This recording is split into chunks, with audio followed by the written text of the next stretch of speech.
O canal Reino dos Céus, a Remanescência, vos apresenta o Estudo 6, a origem da Bíblia.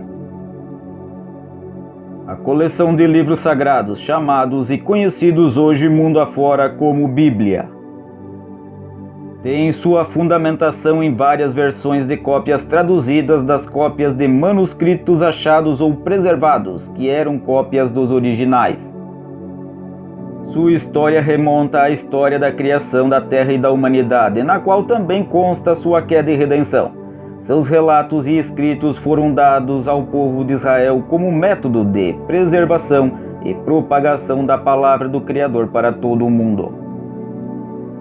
A palavra e os relatos desses escritos foram dados e confiados ao descendente primogênito do primeiro homem da terra, o qual foi criado à imagem e semelhança do próprio Criador. Por isso, a escolha pelo sangue real de Adão e não como uma espécie de acepção. Deus foi lá e escolheu Israel como nação e deu. Não é assim e não funciona assim. Pois que, como sabemos, a Escritura não pode se contradizer. E na própria palavra diz que para o Criador não há acepção de pessoas, povos ou nações. Está escrito em Romanos capítulo 2, versos 11, Atos capítulo 10, verso 34 e em Tiago capítulo 2, dos versos 1 ao 13.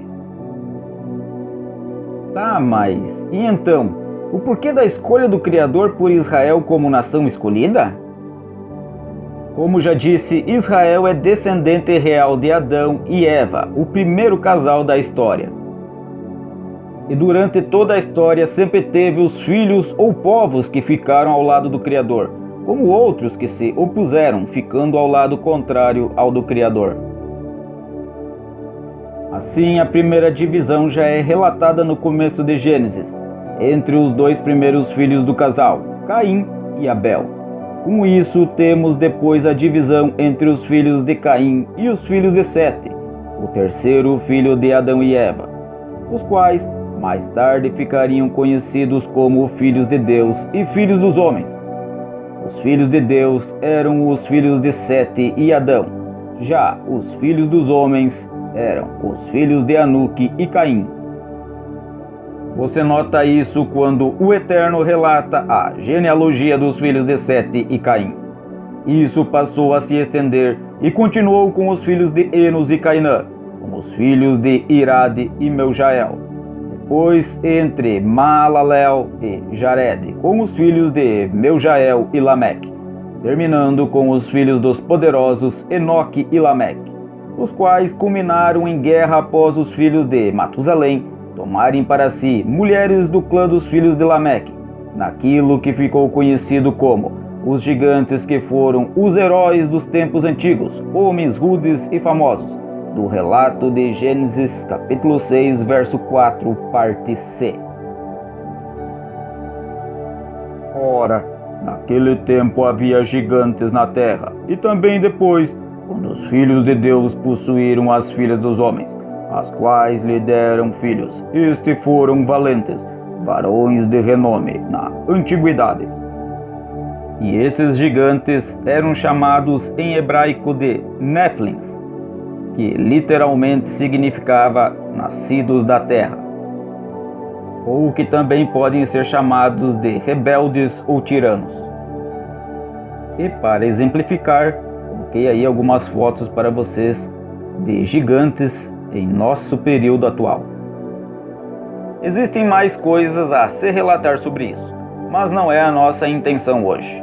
Mas que houve um conflito e os filhos de Deus, Matusalém e seu filho Lameque, foram aprisionados e afugentados até que essas crianças de cruzas das duas descendências cresceram e libertaram seu povo, através de uma revolta contra os filhos de Jabal, Jubal e Tubal-Caim, quando na ocasião ficaram conhecidos como os varões de renome.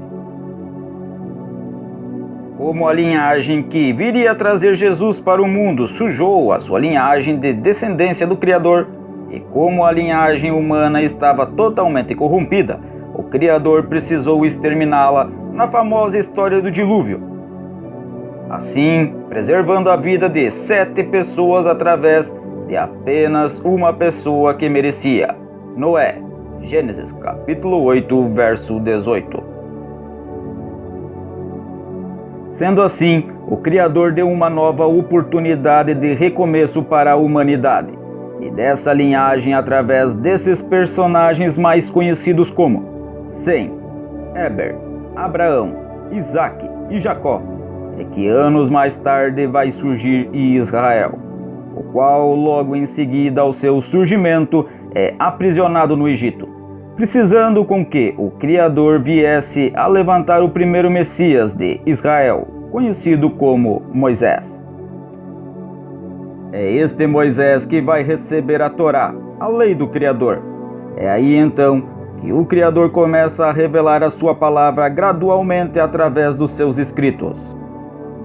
Apesar de estarmos na metade do ano 6000 após a criação, ou pós-Adão, foi apenas por volta do ano de 2500 da humanidade que o Eterno começou o processo de divulgação da sua palavra através dos seus escritos, que eram feitos sobre a representação da linguagem por sinais gráficos de pictogramas, os quais eram gravados como inscrições em plaquetas de barro que vinham da região da Mesopotâmia. Sendo muito provavelmente por isso que a lei do Eterno tenha sido escrita não apenas uma vez, mas 2 vezes em 2 placas de pedras, somando um total de 4 placas de pedras.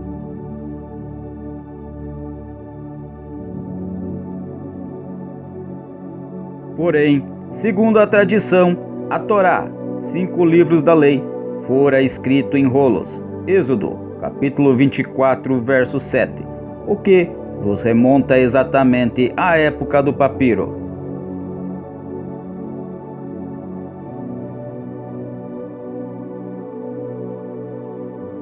Em seguida leu o livro da aliança e o leu para o povo.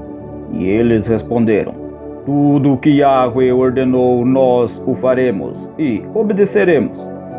Êxodo, capítulo 24, verso 7. Foi por volta da metade do 2º milênio da história, entre os anos 2500 a 2000 a.C., que os egípcios desenvolveram a técnica de fabricar folhas de papiro, exatamente em plena época em que Moisés vivera. O papiro era encontrado no Egito, mais precisamente às margens do rio Nilo, e foi muito utilizado pelos egípcios para diversos propósitos. As folhas eram sobrepostas e trabalhadas para serem transformadas numa espécie de papel. Foi através desse tal papiro, sob a inspiração do Espírito do Criador, que muitos dos primeiros escritos foram feitos, período este compreendido entre os séculos 25 a.C. a 1 a.C. Este foi o meio físico usado para a escrita durante os tempos do Antigo Egito e suas civilizações vizinhas no Oriente Médio, como pelos hebreus e babilônios, estendendo-se até o mundo greco-romano. Nessa época, os escribas contavam com o auxílio de cálamos para poderem escrever sobre o papiro. Cálamos que seriam os ancestrais de nossas canetas tinteiro e de nossas canetas esferográficas. Isto tudo para substituir o emprego da pedra, do barro e da esteatita, vindo assim a facilitar não só a escrita como também o seu armazenamento, uma vez que o papiro poderia tranquilamente ser guardado em forma de rolo, tanto o de couro como o de linho. A Canê era também conhecido como Eiwat al-Khatib Mutazraim pelos egípcios, Cálamos pelos gregos e Calamus Scriptorius pelos romanos. A Canê, do hebraico Canê, era a espécie de caneta do povo de Israel, desde a descida da arca até o tempo das escritas em pedras de argila, papiros e pergaminhos. Sua tinta era geralmente feita de açoro, também conhecido como cálamo aromático, acorina, ácoro verdadeiro, ácoro cheiroso, lírio dos charcos ou cana cheirosa, pertencente à família das Acoracea. A planta de cálamo é mencionada em Êxodo capítulo 30, versículo 23, como um dos ingredientes do óleo da Santa Unção. Um dos aromas doces de Cânticos, capítulo 4, versículo 14, e entre os artigos vendidos nos mercados de Tiro, em Ezequiel, capítulo 27, verso 19. A palavra designa uma planta oriental chamada bandeira doce, o Acorus calamus de Linnaeus. Também toma das principais especiarias da mais pura mirra 500 ciclos, de canela aromática a metade, a saber 250 ciclos, de cálamo aromático 250 ciclos. Êxodo capítulo 30, versos 23. A canê era um instrumento para a escrita, feito de um pedaço de cana ou junco, talhado obliquamente ou afinado na extremidade, utilizado antigamente para escrever em tábuas de argila, papiros e pergaminhos, podendo ou não conter um furinho para escorrer a tinta para os casos de escritas nas espécies de papéis. Depois evoluiu para o uso de penas.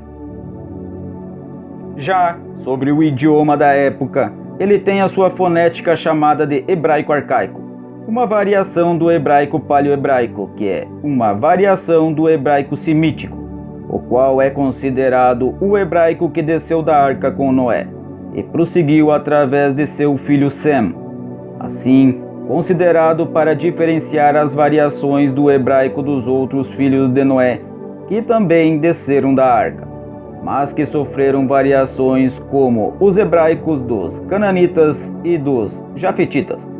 Essa singularidade proposta nos traz o discernimento de que o hebraico semítico provém da língua mãe de todos hebraicos, o hebraico adâmico. Pois que a terra ainda não havia sido confundida pelas diversas línguas ocasionadas pela vontade do Criador, no ato de suas criações variadas na ocasião da Torre de Babel, de Gênesis capítulo 11, dos versos 6 ao 9. Sob forma de e para a confusão entre os seres humanos. Assim, é possível que o hebraico Ivrit da época de Moisés já tivesse sofrido uma leve modificação em sua originalidade após os 400 anos sob o cativeiro dos egípcios, tendo uma misticidade com a fonética egípcia, causando assim uma variação na raiz fonética da língua semítica, a qual era pertencente à família das línguas afroasiáticas que rodeavam Canaã, desde o tempo de Éber até ao tempo de Jacó, originando-se aí o hebraico arcaico. Fonética essa que veio sim a sofrer uma mutação na ocasião do exílio na Babilônia. O idioma hebraico arcaico, até então ainda original, sofreu uma considerada modificação, se tornando um idioma fundido com o idioma de Arã, dos arameus, que também haviam sido escravizados pelos filhos de Assur, conhecidos como assírios, surgindo então a tal variação do arameu mais o hebraico, o qual ficou conhecido por aramaico.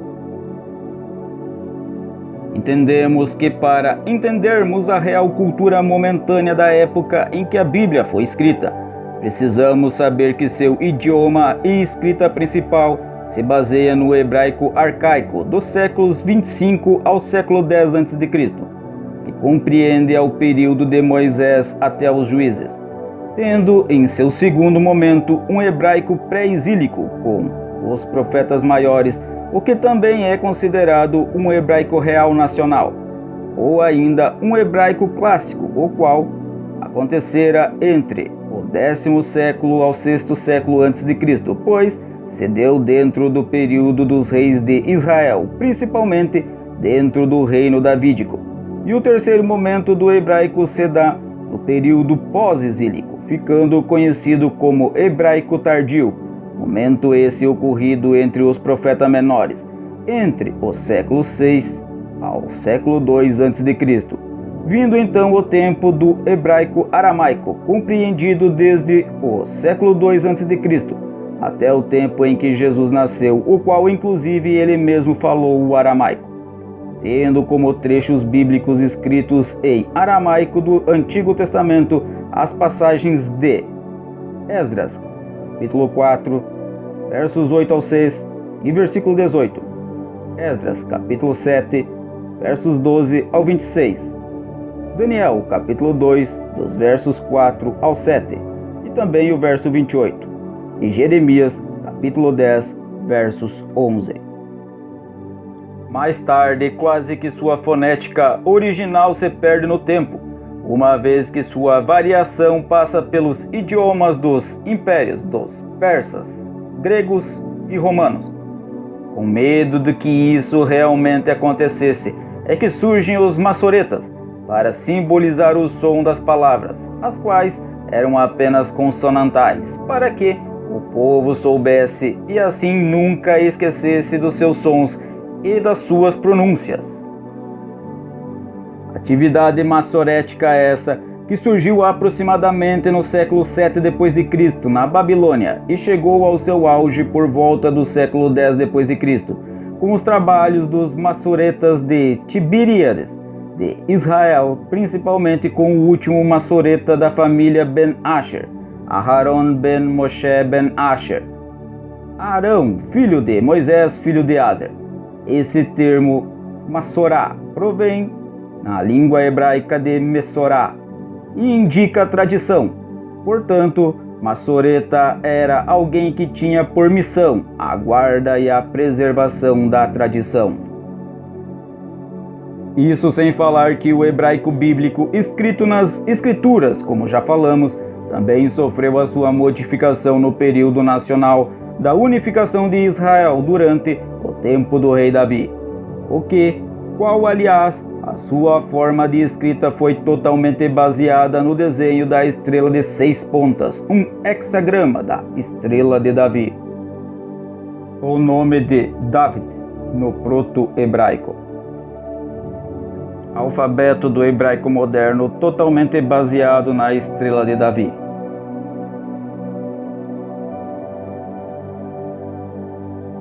Logo em seguida a esse tempo, por volta do século II a.C., a escrita dos textos sagrados passaram a serem feitas através de pergaminhos, que era uma outra espécie de papel inventado na forma de couro na Grécia, mais precisamente em Pérgamo. Daí o do porquê do nome desse material. O pergaminho era uma pele de animal, geralmente de cabra, carneiro, cordeiro ou ovelha, preparada para nela se escrever. O seu nome lembra o da cidade grega de Pérgamo, na Ásia Menor, onde se acredita que possa ter se originado ou distribuído. Durante todo esse período de 2500 anos depois de Adão, ou 1500 depois do dilúvio, ou ainda 1500 anos antes de Cristo, até 3550 depois de Adão, ou 2550 depois do dilúvio, ou ainda 450 antes de Cristo. Num período aproximado de 1450 anos, surgiram muitos outros livros escritos entre as épocas compreendidas de Moisés a Malaquias. Com isso, formou-se o Primeiro Testamento com 39 livros para os protestantes e 46 livros para os católicos, os quais eram vistos como inspirados pelos greco-romanos e vistos como não inspirados pelos judeus. Após esse período de 450 anos, temos então o nascimento de Jesus, que acabara por dividir o tempo em dois. Como vocês bem sabem, o antes e o depois de Cristo. Depois de sua morte, ressurreição e retorno aos céus, alguns de seus discípulos e seguidores, como no caso de Lucas e Paulo, tiveram a inspiração através do Espírito Santo, de escreverem livros e cartas, as quais mais tarde fizeram parte dos livros nazarenos, hoje conhecidos como Novo Testamento. Período este compreendido entre o ano 45 a 90 d.C., contando que seu encerramento tenha ocorrido por volta do ano 4090 depois de Adão, ou ainda 3090 depois do dilúvio. Nesse período tivemos muitos outros livros e cartas escritas pelos discípulos e seguidores de Jesus, os quais, de maneira também inspirada pelo Espírito Santo, escreveram mais 27 rolos, que não foram aceitos pelos judeus ortodoxos, os quais rejeitaram e rejeitam até hoje os livros chamados de Nazarenos. Um pouco mais depois, os escritos sagrados passam por suas escritas nos códices, Codex. O códice é um avanço do rolo de pergaminho e gradativamente substituiu este último como suporte da escrita, até por volta do século XVI d.C. O códice, por sua vez, foi substituído pelo livro. A partir dos anos dourados da Reforma Protestante, surgia uma nova espécie de material a ser utilizado para receber escritas. Esse material era retirado da seiva de árvores, os quais passavam por um certo processo virando em uma folha de papel. Tal papel mais fino e mais leve não precisava mais ser enrolado como as espécies anteriores. Por isso não chamava-se mais como rolo, mas por poder ser confeccionado em forma de uma folha sobre a outra, ou seja, uma em cima da outra. Este novo tipo de literatura, com a ajuda da imprensa, veio a receber o nome de livro. Logo, como tais folhas de papel vinha das madeiras da antiga cidade de Biblos, na atual Gibeon, localizado no país do Líbano. Assim, com o crescimento do cristianismo nazareno e romano, depois de passar por várias versões, entre elas as principais: Septuaginta, Vulgata Latina, Copta, Reformadora, Calvina e Protestante, foi que no século XV, que através das famosas Bíblias de Lutero, Reina Valera, Jerusalém, Ferreira de Almeida e King James, que a Bíblia se espalhou pelo mundo em seus próprios idiomas. Levados aproximadamente 1600 anos para serem escritos todos os 66 livros do cânon judaico nazareno, a Bíblia em si só passou a existir de fato quando os 66 rolos dos escritos sagrados foram todos reunidos neste um só livro, através da primeira Bíblia de Gutenberg. Nesse período, ambos os escritos foram juntados, mas mesmo estando as duas partes juntas em apenas um só livro, seguiram separados um do outro, agora por uma página que dizia Novo Testamento. Então, ambos os testamentos ficaram conhecidos como Vetus Testamentum e Novum Testamentum, Velho e Novo Testamentos.